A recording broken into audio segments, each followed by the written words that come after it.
আর মরণ কোথায় হবে জানি না। তুরাতে যার জন্ম হলো, লালিত পালিত হলো জোরহাটে, আজরাইল অপেক্ষা করছে তার জন্য সিঙ্গাপুরের জমিনে। মানুষে বলে যার মরণ যেখানে আকাশ দিয়ে উড়ে যায় সেখানে। তুরার মাটিতে জন্ম, জোরহাটের মাটিতে লালিত পালিত, বড় হলো গৌহাটির জমিনে, কিন্তু অপেক্ষা করেছিল আজরাইল আমি তোমার জান নেওয়ার জন্য আমি সিঙ্গাপুরে আছি। আর সিঙ্গাপুরে সে চলে গেল, তার মরণটা হয়ে গেল পৃথিবীর জমিনে।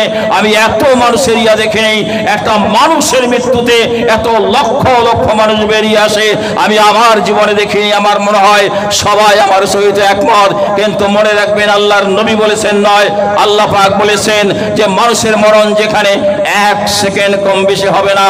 1800 করে মানুষ 1 ঘন্টায় মারা যায়।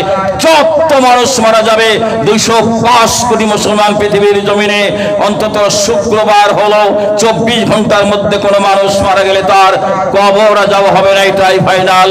জোরে বলেন সুবহানাল্লাহ।